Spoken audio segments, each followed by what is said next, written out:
নমস্কাৰ বন্ধুসকল, আপোনালোকে চাই আছে peas Assam help YouTube channel. বন্ধুসকল, ইতিমধ্যে ওলাই আহিছে আজিৰ পুৱাৰ কেইবাটা নতুন খবৰ। ইয়াৰ প্ৰতিটো খবৰেই হৈছে আপোনাৰ বাবে অত্যাধিক গুৰুত্বপূৰ্ণ, সেয়েহে ভিডিঅ'টো শেষলৈ চাই থাকিব।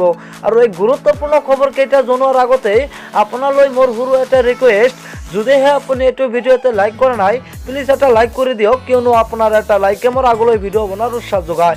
আৰু এনেকুৱা ধৰণৰ নতুন নতুন ভিডিঅ' পাবলৈ চেনেলটো ছাবস্ক্ৰাইব কৰি কাষত থকা বেল আইকনটো প্ৰেছ কৰি ৰাখক, যাতে যেতিয়া মই যিবোৰ ভিডিঅ' আপলোড কৰিম তাৰ নটিফিকেশ্যনসমূহ সকলোতকৈ আগত আপোনাৰ মোবাইলত যায়। তো বন্ধুসকল, আহক ভিডিঅ'টো আৰম্ভ কৰোঁ। ইয়াৰ প্ৰথম খবৰটো হৈছে বন্ধুসকল, অক্টোবৰত অনুষ্ঠিত হ'বনে টি20 ক্ৰিকেট বিশ্বকাপ। হয় বন্ধুসকল, আপোনালোকে ঠিকেই শুনিবলৈ পাইছে। অক্টোবৰত হ'বলগীয়া টি20 বিশ্বকাপ ক্ৰিকেট প্ৰতিযোগিতা বাতিল নকৰাৰ সিদ্ধান্ত গ্ৰহণ কৰিছে ICCয়ে। বৃহস্পতিবাৰে এই সন্দৰ্ভত ICCৰ মুখ্য কাৰ্যবাহী কমিটিৰ সদস্যৰ মাজত হোৱা টেলিকনফাৰেন্সত বৃহৎভাৱে আলোচনা কৰা হয়। সভাত অংশগ্ৰহণ কৰে BCCৰ আইৰ সচিব জয় শাহে। বৈঠকৰ পূৰ্বে নিৰ্ধাৰিত সূচী অনুসৰিয়েই টি20 বিশ্বকাপ প্ৰতিযোগিতা অনুষ্ঠিত কৰাৰ সিদ্ধান্ত গ্ৰহণ কৰা হয়। 2 নম্বৰ খবৰটো হৈছে বন্ধুসকল, ঘৰলৈ যাবৰ বাবে নাম পঞ্জীয়ন কৰিও অসুবিধাৰ সন্মুখীন হৈছে নেকি? ফোনৰ লগত মেছেজ কৰক এই নম্বৰত। লকডাউনৰ সময়ছোৱাত গুৱাহাটীৰ লগত ৰাজ্যৰ বিভিন্ন জিলাত ৰেড জোন অন্তৰ্ভুক্ত 5 জিলাক বাদ দি আবদ্ধ হৈ থকা লোকসকলক চৰকাৰে ব্যৱস্থা কৰা আন্তঃজিলা বাছ সেৱাৰ জৰিয়তে শনিবাৰে কেইবা সহস্ৰাধিক লোক ঘৰমুৱা হয়।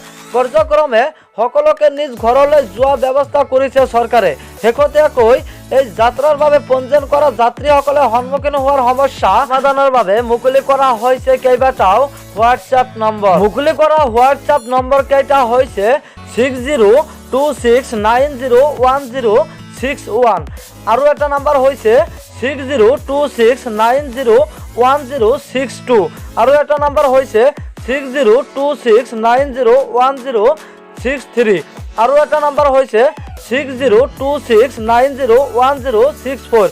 শেষৰ নম্বৰটো হৈছে 6026901065। অসম আৰক্ষী পৰিবহণ নিগমৰ সঞ্চালক আনন্দ প্ৰকাশ তিৱাৰীয়ে জনাইছে, যিসকল লোকে 104 নম্বৰত পঞ্জীয়ন কৰিছে তেওঁলোকে এই নম্বৰত হোৱাটছআপ কৰিব পাৰে আৰু নিজৰ সমস্যাৰ সমাধান কৰিব পাৰে। তিৱাৰীয়ে এই কথা উল্লেখ কৰিলে যে কোনো লোকে টোল ফ্ৰী নম্বৰত ফোন কৰিব পাৰে। ASTCয়ে মুকলি কৰিছে টোল ফ্ৰী নম্বৰ।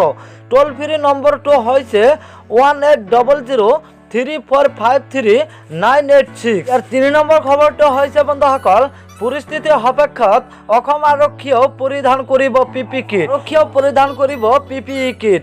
নামনি অসমৰ 5খন জিলাত আৰক্ষী অধীক্ষকৰ সৈতে বৈঠকত ভাগ লোৱাৰ পিছত এই কথা সদৰি কৰিলে আৰক্ষী সঞ্চালক প্ৰধানগৰাকীয়ে। বৈঠকৰ পাছত সংবাদমেল সংশোধন কৰি ভাস্কৰ জ্যোতি মহন্তই কয় যে এতিয়ালৈকে 2000 PPE কিট অসম আৰক্ষীৰ হাতত মজবুত আছে। কি পৰিস্থিতিত আৰক্ষীয়ে এই PPE কিট পৰিধান কৰিব সেই বিষয়ত পৰ্যালোচনা কৰা কথা সদৰি কৰিছে মহন্তই। লকডাউনৰ পিছত উদ্ভৱ হ'ব পৰা সম্ভাৱ্য পৰিস্থিতিৰ বাবে গুৱাহাটীৰ বিশ্ববিদ্যালয়ৰ সমাজ বিজ্ঞানৰ অধ্যক্ষৰ সৈতে আলোচনাত বহাৰ কথা প্ৰকাশ কৰে আৰক্ষী সঞ্চালক প্ৰধানগৰাকীয়ে।